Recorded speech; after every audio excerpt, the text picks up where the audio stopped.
আজ আমরা এসেছি দক্ষিণ চব্বিশ পরগনার গড়িয়া অঞ্চলের এক ঐতিহাসিক এবং জাগ্রত কালী মন্দির বাসনা কালী মন্দিরে। এই মন্দিরে শুধু স্থানীয়দের কাছেই নয়, দূর দূরান্তের ভক্তদের কাছেও এক পবিত্র স্থান হিসাবে পরিচিত।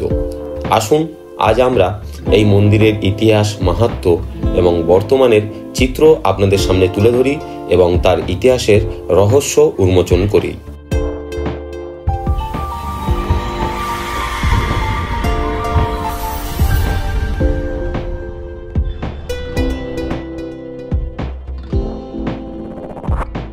নমস্কার বন্ধুরা, আমি গোবিন্দ মণ্ডল আর আপনারা দেখছেন ট্রাভেলার গোবিন্দ চ্যানেলের ছোট্ট একটি ভিডিও বাসনা কালী মন্দির দর্শনের। সে কয়েকশো বছর আগেকার ঘটনা। তখন কালীঘাট ছুঁয়ে আদিগঙ্গা বয়ে যেত গড়িয়ার কামডহরি দিয়ে সোনারপুর জয়নগর হয়ে গঙ্গা মিশিত গিয়ে বিদ্যাধরীতে। গড়িয়া বাসনা কালীবাড়ির সামনে এখন গঙ্গা সে পরিণত হয়েছে পুকুরে। সেটি চাঁদনি ঘাট নামে পরিচিত। বাণিজ্যে বেরিয়ে গঙ্গার এই ঘাটে নৌকো নোঙর করেছিলেন চাঁদ সওদাগর। এখনও সেই গল্প কেউ করলে তার রূপকথার মতো শোনায়। আর এখন সেই গঙ্গা নীল সাদা গ্রিল বসানো পুকুরে পরিণত হয়েছে। তবে স্থানীয় বাসিন্দারা এখনও এটিকে আদিগঙ্গা বলেই মনে করেন। এখানে 170 বছরের ইতিহাস কাঁধে নিয়ে পুকুরের পাড়ে দাঁড়িয়ে আছে বাসনা কালী মন্দির।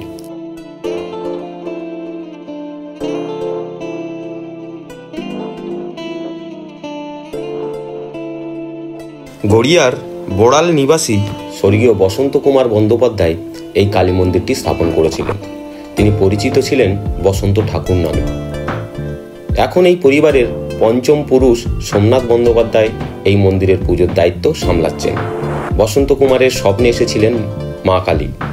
বলেছিলেন, তুই এক্ষুনি বেনারসে যা, আমি তোর জন্য সেখানে অপেক্ষা করছি, আমাকে এই আদিগঙ্গার তীরে এনে প্রতিষ্ঠা কর।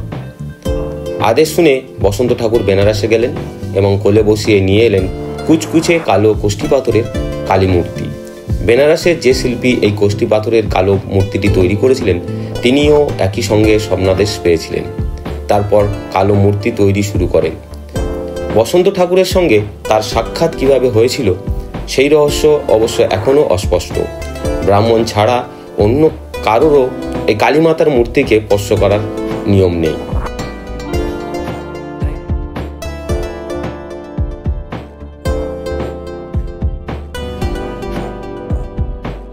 প্রথম দিকে এই মন্দিরটি তৈরি হয়েছিল হোগলা ও তালপাতা দিয়ে।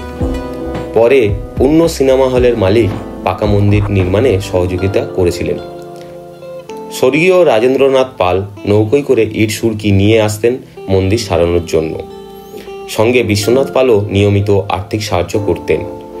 বাসনা কালী কেন নাম হলো, তার কারণ হলো স্বপ্নাদেশে এসে কালী মা বসন্ত ঠাকুরকে বলেছিলেন এলাকাবাসীর কামনা বাসনা পূর্ণ করার জন্যই তিনি আসছেন। সেই থেকে নাম বাসনা কালী।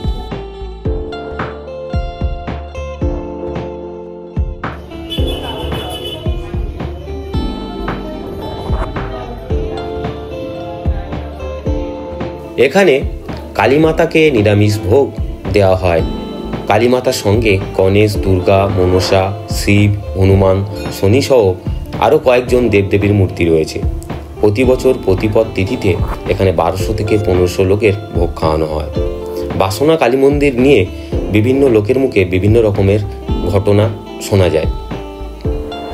বর্তমানে অরূপ বিশ্বাস মহাশয়ের হাত ধরে এই মন্দিরকে নতুনভাবে সাজিয়ে তোলা হয়েছে এবং মন্দিরটিকে নতুনভাবে তৈরি করা হয়েছে।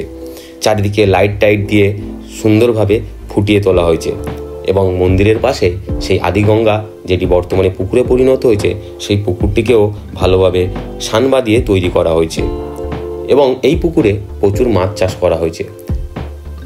এলাকাবাসীরা প্রতিদিন সকাল ও সন্ধ্যে নিয়ম করে এই পুকুরে এসে পুকুরের মাছদেরকে খাবার খাওয়ান এবং যাতে তাদের পুণ্য অর্জন হয়।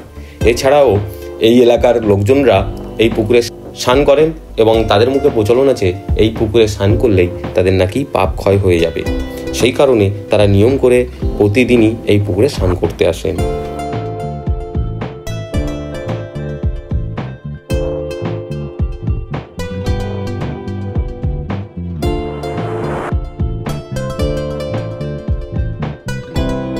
মন্দিরের পাশে অবস্থিত প্রাকৃতিক পরিবেশ, খেলার মাঠ, বাচ্চাদের পার্ক এবং পুকুরের পরিবেশ দেখে আপনাদের মন আনন্দে ভরে উঠবে এবং মন্দিরের ভিতরের শান্তশিদ্ধ পরিবেশ আপনার মনকে এক প্রশান্তি এনে দেবে। অবশ্যই করে আপনাদেরকে বলবো একবার হলেও এই মন্দিরে ঘুরে যাবেন এবং আপনাদের মতামত আমাদের ভিডিওর মাধ্যমে জানাবেন। আপনাদের কেমন লাগলো এই মন্দিরটি দর্শন করে।